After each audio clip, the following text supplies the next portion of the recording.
Hi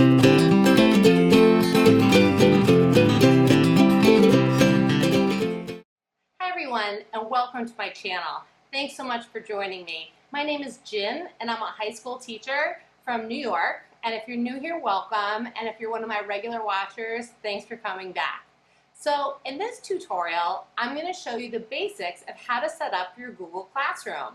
So whether or not you're new to Google Classroom or you just want to learn some new tips, I've got you covered. In this video, I'm going to show you some different things like how to use different fonts in the stream, how to use some emoji icons to organize your classroom, and how to post assignments, and how to change your banner to really personalize your classroom. So if you enjoy my videos, please like and subscribe, and don't forget to hit that little bell notification button next to subscribe so that you get notified of all my future videos. Let's get started. Okay, let's get started making our Google Classroom. You can either navigate to Classroom from the waffle over here on the top right, or you can just type in classroom.google.com. Here we are in Google Classroom. To create a new class, click on this plus sign on the top right. And as a teacher, this is where we go to create class. As a student, this is where they can go to join the class using the class code. So I'm going to click on create class. Now, this is because I'm making this with my personal Gmail account. When you're on your school account, you will not see this message. And I name the class. You can put whatever information you want here, section, subject, room, and you can change this later too. So we can always update it later if we want to, and then I click on create.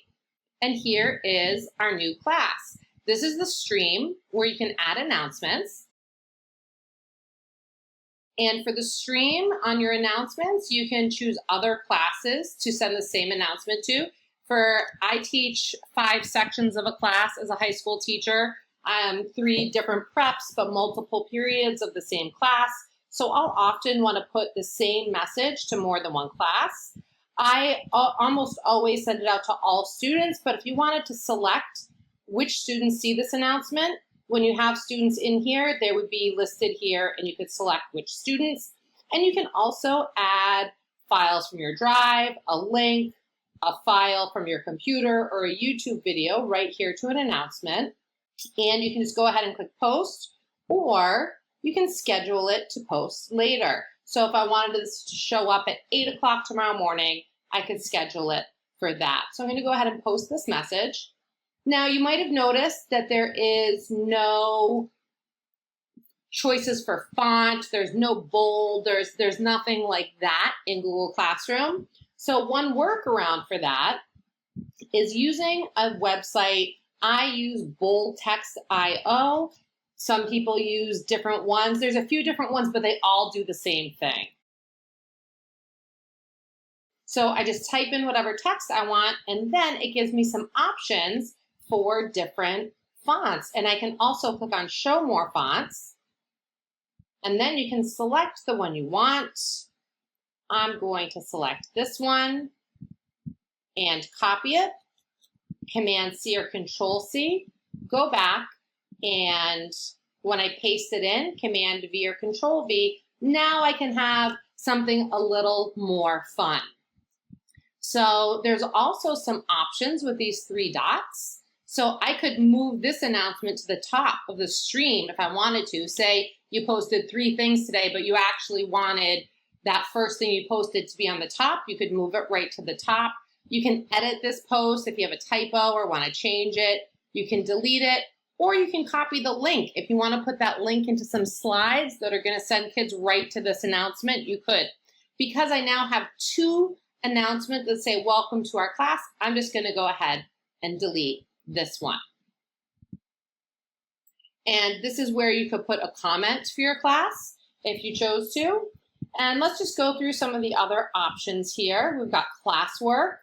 So this is where you can create assignments. So if you click on create, there's some different options. Assignment is what we're normally going to use when we want to assign some work to our class.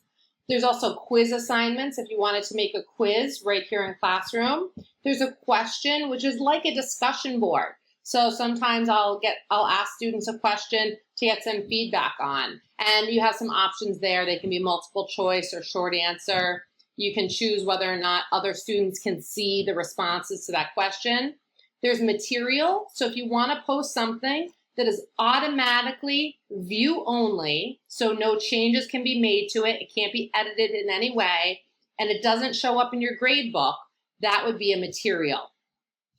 And so that would just be, watch this video or read this. And reuse post is really useful. So if I've posted this assignment before and I want to reuse it, I can just choose a different assignment or choose an assignment I've already assigned to a different class, and it'll show up here. So you choose the class that you want to get the assignment from. So we select the assignment we want to reuse, and I like to choose create new copies of all attachments because I don't want to go looking for my drive for the attachments I've used previously. And I select the activity and click reuse. So now I have a brand new copy of this assignment that I can assign to this class, and I can edit it however I like. So if I want to put in different instructions than I had previously, I would just put them here. This is the attachment that I have for this. It's a sorting activity. And in this lesson, students need to sort and drag and drop to living or non-living things. So what I'm going to do for this one is I do want to keep it on make a copy for each student. The options here are students can view file. That is when you only want them to look at it. Maybe you're sending out a virtual library with links to read alouds or to PDF books.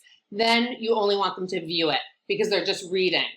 If you send out something that you want them all to type into one document, then students can edit. But if you want them to each fill out their own worksheet, then you make a copy for each student. One thing to be aware of with make a copy for each student is it's similar to photocopying. So once you send this out, once you assign this, any changes that you make to your master copy will not be reflected in the students. Just like once you make a photocopy, if you change the original, it doesn't change the photocopies. So that's how make a copy for each student works. And you can choose which classes to assign it to. You can choose which students to assign it to, which is great for modifying assignments. And students have no idea that they've received a different assignment than other students. How many points it's worth. You can select a due date and a time. So sometimes I'll make it 11:59 p.m. Sometimes I'll make it right at the start of the class period. And you can also create a topic. So let's create a topic. That was the topic it was already created under, but I just wanted to show you what it looked like with create a topic. And there's also this rubric option, which is a great option. And when I do a video on grading in Google Classroom, I'll cover that. So here you can just go ahead and click assign right now, or again, you can schedule it. You can just save it as a draft if you're not ready to put it out there yet. So it'll save so you can see it, but no one else can. If you want to schedule it for tomorrow morning, you can go ahead and do that, or you can just go ahead and assign it.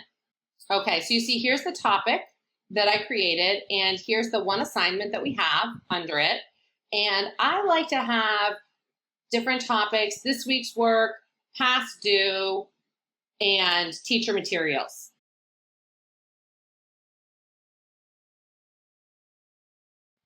Okay.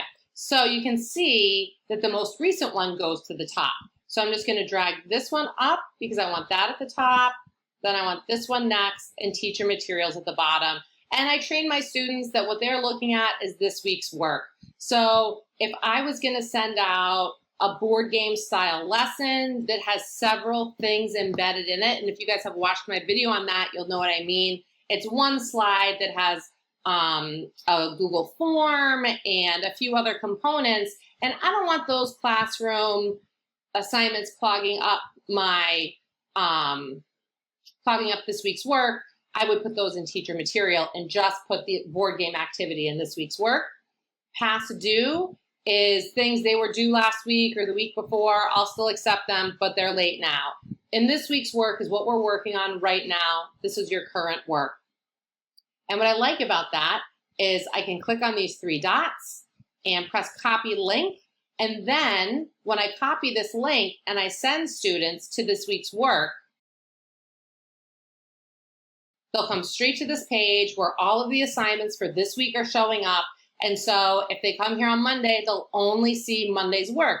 But if they come here on Wednesday, they're going to see Monday, Tuesday, and Wednesday's work. So it's a great way to have a link in a Google slide for the week, and they only see the assignments as they become live on Google Classroom.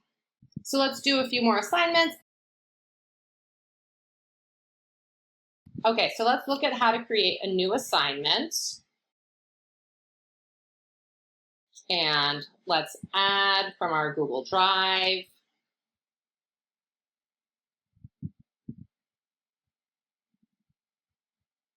And this one, I just want students to be able to view. So let's click on this and open it up so I can show it to you. This is what I was talking about with the board game style lesson. And actually a better name for this would be conditionals lesson. So here they're going to watch a video. They're going to fill out a Google form. They're going to move forward one space. They're going to debug some code. And then they're going to fill out a Google Doc. So for something like that, I would need to give their instructions. They can view the file. I'm going to set a due date and a topic. And like I said, all of the assignments that are in here, I would repost on Google Classroom. So the video, the Google form, this coding practice that I have them do, and this writing assignment that I have them do, these would all need to be reposted on Classroom as well. And I would put those under teacher material. So these 4 assignments aren't showing up under this week's work, just this board game is. And let's change that to conditionals lesson because that's the topic. So it just makes it easier for organization purposes. And let's go ahead and assign this. So now we have the conditionals lesson and the sorting activity. If we go back to our stream, we can now see on the upcoming, we've got a couple assignments coming up. Oh, but we can also see our announcement is kind of getting lost in the shuffle because of these assignments being here. So let's go to our settings. And this is the settings that we set up at the beginning that I said you could change, the class details. So those are here. Here's the class code that students need to join. On the stream, students can post and comment. I like to change that to they can only comment. And on the classwork on the stream, I hide notifications. So let's go ahead and save that. And now you can see our notifications for the classwork are gone. We just have our announcements here. So they have to go here to get to their classwork. I like this for 2 reasons. One reason, I don't want the announcements to get lost in the shuffle, but I also want them to learn this is where they go for classwork. So next we go, actually before we move on to people, let's talk about the emojis. So there's some different ways to organize your Google Classroom. One is sometimes people like to put a specific emoji, and I have this extension, Joy Pixels, and I have a video on extensions that I'll put in the comments so you can figure out exactly how to find this and install it. So some people like to have specific emojis, like maybe for a worksheet, for paper, you're going to use a paper clip. When I click on that, it automatically copies. So I'll just go to my sorting activity, go to edit, those 3 dots, and Control V, just paste that. So then students know this is a worksheet activity. And say if this was a video that they were going to watch on the conditionals, then maybe you would want to use the video camera. So then, oh, it just showed up automatically there, but I wanted it at the beginning.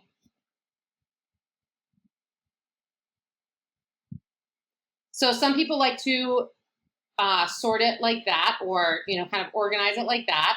Another option is to have the same emoji for the whole week. So say you're not going to use past due work. Let's change this to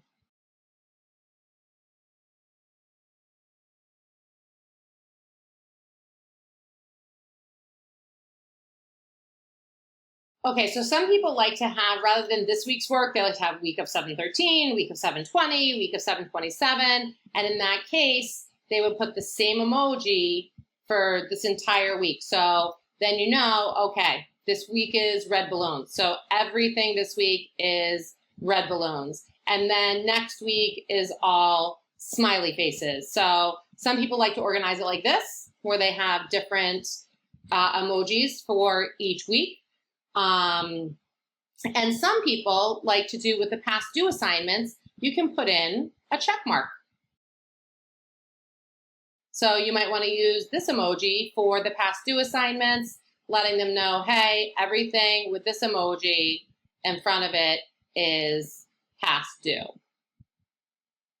So that's an option as well. So there's a lot of different ways to organize it, and things that aren't necessarily built into Google Classroom, there's some workarounds. So let's talk about people. So you can add any co-teachers by clicking here and inviting a teacher. And for students, you can click here and add your students.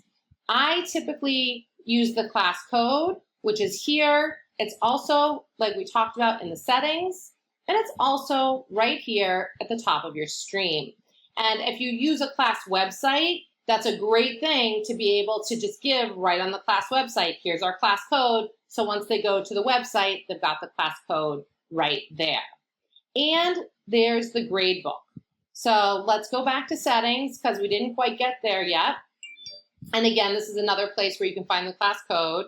So here we've got the grade calculation. So I like to do weighted by category. And you can show the overall grade to the students if you choose to. And then I'm going to add another category. And one more. And it's easy to total up to 100 because you can see at the bottom in red, it tells you exactly what's remaining. And save. And now let's go back and look at our assignments.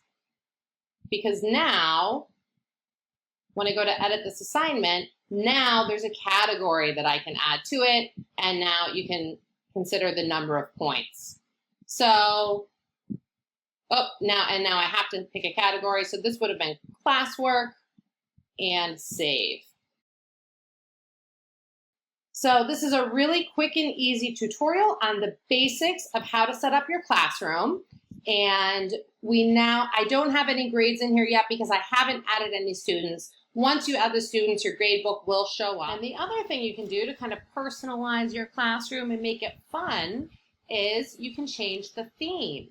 So over here on the bottom right, you can press select theme and choose from one of these themes that Classroom already has for you, or you can upload a photo. And so some fun things to do are, add a Bitmoji banner.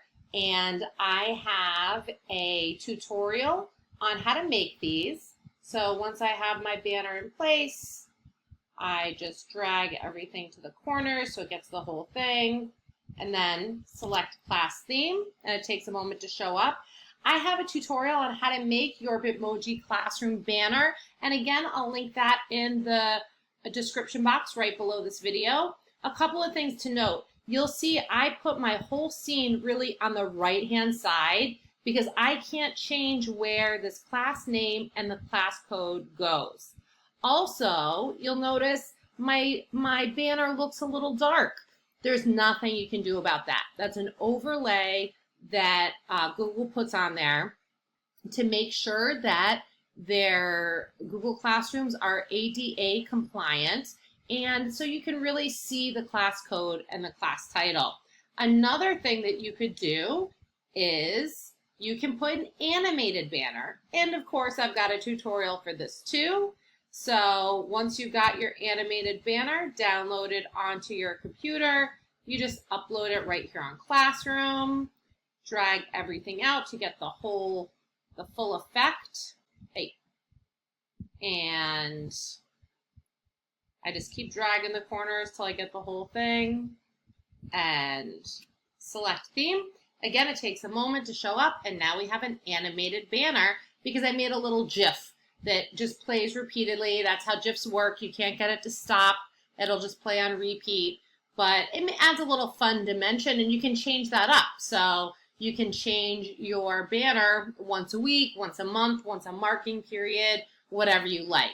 So again, I've got tutorials on how to make your own personalized classroom banner that you can check out, but that's a way to kind of really personalize your own Google Classroom.